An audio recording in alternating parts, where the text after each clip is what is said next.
जय धर्मेश, जय सेवा, जय मल्हार, जय भीम, जय ज्योती. आज या महाराष्ट्रात धनगर जमात संविधानिक हक्कासाठी वेगवेगळ्या माध्यमातून संघर्ष करताना दिसत आहे. परंतु हा संघर्ष कुठेतरी गटागटात असल्याचं बी दिसत असल्यामुळे शत्रू जास्त जोमाना आक्रमक होऊन विरोध करताना दिसत आहे. आता धनगर जमातीला नेमकं दोन इतिहास लाभलेले आहे. दोन इतिहासमध्ये जे जमीन जंगलच्या भूमीसाठी या जमीन जंगलच्या भूमीला बलाढ्य अशा साम्राज्यातून मुक्त करून भावी पिढीच्या उज्ज्वल भविष्यासाठी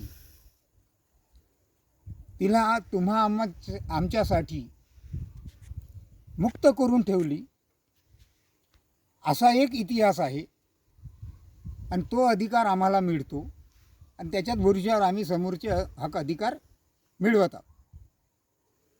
हा एक इतिहास आहे. एक इतिहास आहे चाकरी करून, म्हणजे त्याच्या सांगण्यावरून कुठंतरी कोणत्या तरी राज्यामध्ये जाऊन त्याची लूट करून आणायची, आपल्या राज्यामध्ये आपल्या राज्याची जे सीमा आहे तिला सुरक्षित ठेवायची आणि ज्याच्या सांगण्यावरून आपण ते कार्य केलं त्याला ते उर्वरित रक्कम द्यायची. असा दोन प्रकारचे इतिहास लाभलेले आहे. आणि हे इतिहास लाभल्यामुळं आता हा जो धनगर जमात जे एस टी प्रवर्गासाठी जो संघर्ष करतात, हा संघर्ष नेमका काय आहे? तर हा संघर्ष जो धनगर जमात आहे, पूर्वी ओराण म्हणून ह्या भारतामध्ये त्याला ओळखल्या जायचं आणि ओराणचा समानार्थी शब्द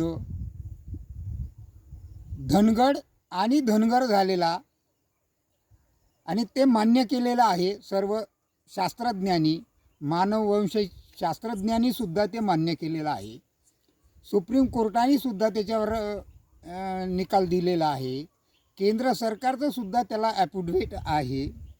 आणि एवढं सारं असताना सुद्धा आज धनगर जमातीचा जो सिपियान बेरारमधून जो विदर्भात सामील झालेला या 8 जिल्हा आहे, हे 8 जिल्ह्यातले पूर्वी जे धनगर होते हे जमीन जंगलशी निगडीतच होते आणि हा इतिहास त्यांचा क्रांतीचा आहे. आणि त्यांच्याच भरोश्यावर 1976ला जे क्षेत्रबंधन हटवलं आणि त्याच्यानंतर हा ज्या लोकांना याच्यातला ज्या विदर्भातल्या धनगराच्या नाव वापरून ज्याला स्वतःचा स्वार्थ साधून घ्यायचा आहे अशा लोकांनी याच्यामध्ये उड्या घेतल्या. आता ह्या उड्या घेतल्या आणि त्याच्यामुळे हा संघर्ष अगदी अतितटीत आला. नाही तर पूर्वी या सिपियान बेरारच्या जे धनगर होते, जे महाराष्ट्रामध्ये सामील झाले, ते ओराव धनगड म्हणून सामील झाले आणि त्यांची लोकसंख्या बघितलं तर धनगराचीच दाखवतात, म्हणून धनगडाची लोकसंख्या त्या 51च्या जनगणनेनुसार दर्शवलेली नाही.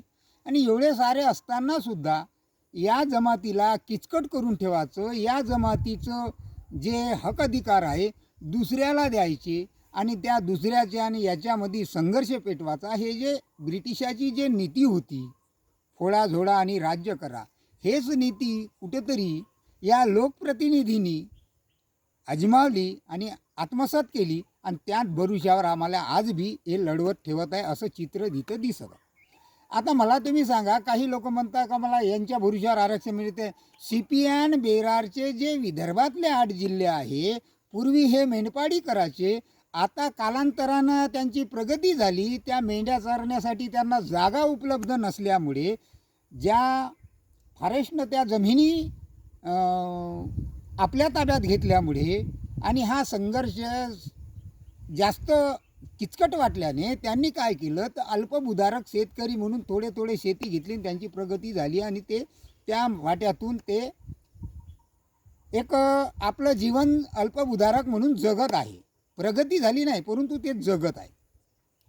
आता या जमातीचं जे हक्काचं आरक्षण संपूर्ण क्षेत्रबंधन हटवून संपूर्ण महाराष्ट्रातल्या त्या बाकीच्या ज्या लोकांना मिळतात, तर मला तुम्ही सांगा, समोरचा जो विरोधी आहे, हा विरोधी जो विरोध करत आहे, हा विरोध नेमका करत तरी कोणाला आहे? मग त्यांचा समोर तो इतिहास तरी काय आहे आमचा? मग आमचा इतिहास जर या जमीन जंगलच्या भूमीसाठी लढलेले असतील आणि त्या लढलेल्या भूमीच्या ज्या महापुरुष आमचे होऊन गेले, जे जत्रा वीर बुधू भगत होऊन गेले, जत्रा भगत होऊन गेले, जे वीर बुधू भगत होऊन गेले, या महापुरुषाला तत्कालीन तेव्हाचे पंतप्रधान पंडित जवाहरलाल नेहरू जर जाऊन भेटत असतील, महात्मा गांधी जर त्यांना जाऊन अनेक वेळा भेटत असतील, देशाचे पहिले राष्ट्रपती डॉक्टर राजेंद्र प्रसाद हे जर जाऊन भेटत असतील, सर्व मोठे मोठे जे सुशिक्षित लोक होते, जे लोक आज क्रांतीच्या ह्याच्यावर त्यांचा ओहपोह आहे, मग हे लोक जर पूर्वी त्यांना जाऊन जर भेटत असतील, तर मग यांचा इतिहास किती क्रांतीचा असतील. परंतु त्यांचा इतिहास समोर येऊ द्यायचा किंवा नाही हे मुळात यांच्या हाती असल्यामुळे आजही क्रांती हे सर्वसाधारण घरच्या पोराकडून होत असते. परंतु तिथं कुठंतरी क्रांती होताना दिसली की लगेच कोणीतरी प्रतिनिधी तिथं जातो आणि त्या कार्यक्रमाचं श्रेय घेतो, हे आपण आपल्या उघड्या डोळ्यांनी बघतो. आता मला तुम्ही सांगा, हा जे वाद आमच्यामध्ये निर्माण करून ठेवला, हा वाद नेमका काय आहे? तर हा वाद नेमका ऐंशीला जो या ओराव, धनगड, धानका आणि धनगर या समानार्थी शब्दावर अनेक असे जाती, SC STच्या ज्या ज्या जाती होत्या, ज्या समानार्थी जाती होत्या, या जातीच्या समानार्थी शब्दावर ज्या सुप्रीम कोर्टाचा आदेश आला आणि त्या आदेशाला माननीय तत्कालीन केंद्र सरकारमध्ये असलेले लोकप्रतिनिधी, तत्कालीन तेव्हाचे पंतप्रधान, आणि त्यांनी ते ॲफिडेविट दिलं आणि त्या ॲफिडेविटच्या आधारे त्या सुप्रीम कोर्टाने या समानार्थी जातीला न्याय दिला. आणि तो न्याय दिल्याच्या नंतर काही राज्यामध्ये तो संपूर्ण भारतात लागू झाला, परंतु तो काही राज्यामधल्या जे लोकप्रतिनिधी होती त्यांनी आपापल्या राज्यातल्या ज्या जमातीला न्याय दिला, परंतु काही राज्यामध्ये काहीतरी खुटी उपड करून उलट त्यांचं जे हक्काचं होतं त्याच्यामध्ये किचकट करून दे. म्हणजे उदाहरण घेतलं तर आमच्या महाराष्ट्रामध्ये जे पूर्वीपासून आम्हाला मिळत होतं ते मिळूच द्यायचं नाही, त्या 80 ते 90पर्यंत आमचा घोड करून ठेवला. हा घोड कोण केला? तर हा जे लोकप्रतिनिधी आहे, ज्याला आम्ही आमच्या मताधिकाऱ्यानं तिथं पाठवलं, त्यांनीच आमचा घोड केला. आणि जे नागरिकाची, ज्या खऱ्या अर्थाने नागरिकाची संविधानाच्या माध्यमातून संविधानाचे पालक म्हणून पालकत्वाच्या भूमिकेतून ज्या प्रशासकीय अधिकाऱ्यावर आमची जबाबदारी आहे, त्या अधिकाऱ्याचं सुद्धा याच्यामध्ये सामील असल्यामुळे हे जे लोकप्रतिनिधी प्लस ते राजकीय प्रशासकीय अधिकारी पालक, ह्या दोघांनी मिळून काहीतरी फतवा समोर करून त्या जमातीला जे मिळणारा हे होते, हक अधिकार होते, त्याच्यापासून डावलून दुसऱ्या कोण्यातरी याच्यामध्ये सामील करायचं, पुन्हा तिथून काढायचं, नंतर तिसऱ्या तरी याच्यामध्ये सामील करायचं. हा कुठला न्याय आहे? हे जे लोकप्रतिनिधी तिथं बसून केलेले आहे, यांना तो अधिकार आहे का? मग हे सर्व जे प्रश्न आहे, हे प्रश्न सर्व विदर्भाच्या लोकांच्या ताटातलं खाण्याच्या हेतूनी जे आक्रमक, जे चाकरीचा इतिहास आहे, असे हे आक्रमक जे लोक आहे, हे जे लोक आजही त्या लोकांना भूलथापा देऊन आपल्याला काहीतरी यांच्या नावामुळे मिळतात का, असं जे हे चालू आहे, हे कुठंतरी थांबलं पाहिजे. म्हणून माझं एक वैयक्तिक मत आहे, मी असं समजतो का विदर्भातल्या लोकांनी स्वतःची बुद्धी वापरून या सर्व अभ्यासाचा, या सर्व इतिहासाचा, या सर्व पाठपुराव्याचा, या सर्व जे दस्तऐवज आपल्याला मिळालेले, या सर्व दस्तऐवजाचा विचार करावा. आज त्या कॅटेगरीमध्ये जो ओराव धनगड हा शब्द आलेला आहे आणि त्या धनगडामुळेच त्या 1951च्या ज्या जनगणनेमध्ये धनगराची लोकसंख्या दर्शवलेली आहे, परंतु धनगराची दर्शवलेली नाही. याच एका याच्यामुळे आपण आज लढाई लढत आहोत आहे ते धनगर आहे. म्हणून आम्ही आजही जे मध्य प्रदेशामधून या महाराष्ट्रामध्ये सामील झाले, जे शिपियान बेरारमधून झाले, आजही त्यांना म्हणजे धनगड म्हटल्या जाते. आणि तेच नाव घेऊन आम्ही जर महाराष्ट्रामध्ये सामील झाले असेल तर मग आमच्या नावामध्ये ज्या नावाने आम्हाला पूर्वी प्रमाणपत्र मिळत होतो त्याच नावाने आम्हाला प्रमाणपत्र द्यावं. परंतु काही जे लोक आहे ते लोक त्या नावालाच विरोध करत आहे. म्हणजे ठीक आहे, नाव जर ते गेलं तर दुसरं नाव सामील करणं एवढं साधी गोष्ट नाही. आणि साधी गोष्ट नसतानासुद्धा ते लोकसंख्येच्या नावावर जे चूक झाली 56ला, ते 56ची चूक दुरुस्ती केल्याशिवाय अंमलबजावणी करता येत नाही.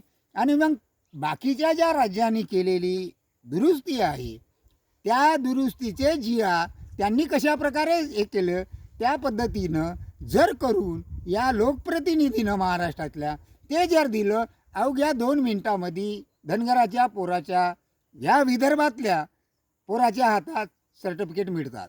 आणि मिळतात म्हणलं तर त्याचे सगळे दस्तावेज घेऊन जर तुम्ही HDOकडं प्रमाणपत्र मागितलं तर HDOसुद्धा नाही म्हणून देणार नाही.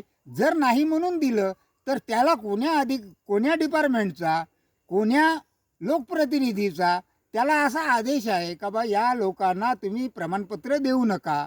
पूर्वी आम्हाला जर 84पर्यंत प्रमाणपत्र मिळत होतं, मग 84 नंतर 85मध्ये काहीतरी फतवा काढून आम्हाला ते आमचं प्रमाणपत्र थांबवण्यात आलं.